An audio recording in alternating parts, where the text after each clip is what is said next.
تاسو کله صلات عید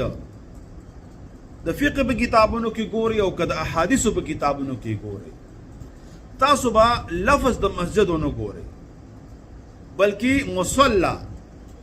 جبانا عیدگاہ د الفاظ په کې استعمالي د نبی پاک علیه الصلاۃ والسلام همیشه دا طریقه وا چې د اختر مونږ په عیدگاہ کې کاوه سره د دینا چې نبی پاک علیه الصلاۃ والسلام یا په مکه کې و یا په مدینه کې و په مکه کې مسجد حرام دی په مدینه کې مسجد نبوي دی او په دواړو کې منځونه کول په 1,00,000 او په 50,000 باندې دي بیا هم د دغه فضیلت سره سره نبی مهربان صلی الله علیه وسلم مسجد نبوي پرې خود دی مسجد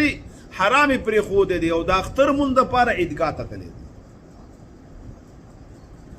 عیدگاه کې د اخترونو منځ کول دا مستقل سنت عمل دی دا منځ کول په عیدگاه کې بقایا د اختر منځ سنت دی یا واجب دی کې جدا اختلاف دی داغه بیان شوی لیکن عیدگاه کې کول لیکن په دې وخت کې دا یو مسنون عمل دی چې ترک شوی دی هیر شوی دی عمل پینه کی او صحیح حدیث دی د نبی مهربان صلی الله علیه وسلم وی څوک چې زما سنت طریقه را ژوندۍ کی په داسې وخت کې چې هغه د خلکو نه هیره شوی ده نسیه منسی ده خلکو پرې خود ده دته به د اویا یا د سلو شهیدانو اجر لیکل کی خصوصا کول والا ته پکار دي آبادین ډیری دي او هغوی سره ډاګونه هم ډیر وي پکار دا چې د اختر مونځ په عیدګاه کې وکړی شي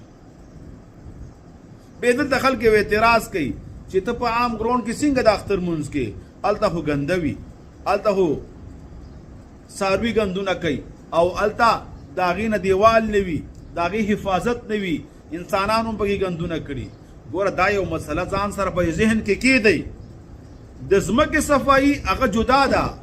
د بدن او د کپړې صفایي جدا ده ځمکه تاسو ته به راشي په فقه کې په احادیثو کې په هوا سره هم صفا کېږي د نور په تپش سره هم صفا کېږي معمولي ګرولو سره هم صفا کېږي معمولي جارو چې ووهي او بل هغه اثر ترې ختم شي هغې سره هم صفا کېږي او بله خبره پرون مونږه په مشکات کې دا خبره ولوستله هغه حدیث کې راځي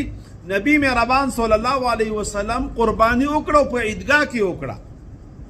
او کوم ځای کې چې مونځ وکړه هلته وکړه نو چې کله یو انسان قربانی کوي نو هغې نه وینه ځي که نه ځي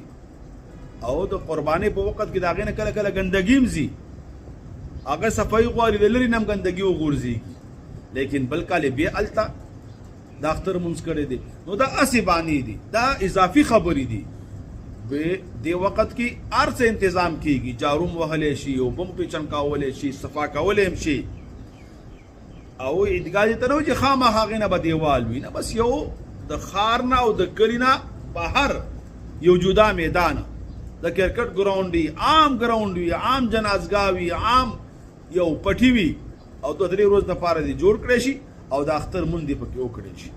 دا مستقل سنت دی په دې باندې عمل کول پکار دي او د هغه سنت دی چې دا پرېښودلی شوی دی دا هیر شوی دی عام خلک پکې دې باندې عمل نه کوي او په عیدګاه کې د مونځ کولو ډېر فواید دي دې سره د مسلمانانو هغه شان ظاهریږي محبت ښکاره کېږي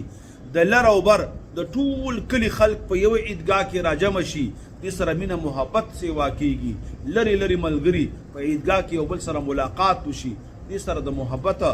او د اخوت هغه جذبه را بیدارېږي په دې باندې پوهېږي که نه نو چا هم چې وس کېږي په کار ده چې خپل علاقه کې علماو سره امامانو سره خبره وکړي چې راوځئ او د اختر مونځ په عیدګاه کې وکړئ وړوکې کلي به 4,000 او 5,000 کسان به په هغې کلي کې وي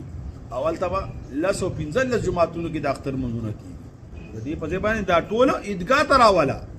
او چې کوم مشر عالمي هغه د مونځ ته مخکې شي که دوه وي نو تقسیم دې وکړي یو دې خطبه ووایي بل دې بیان وکړي بل دې مونځ وکړي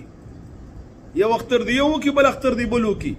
مختلف تقسیمات دي خپله کې وکړي په کار ده چې علما خپله کې کښېني مشاورت سره دا کار وشي نو عیدګاه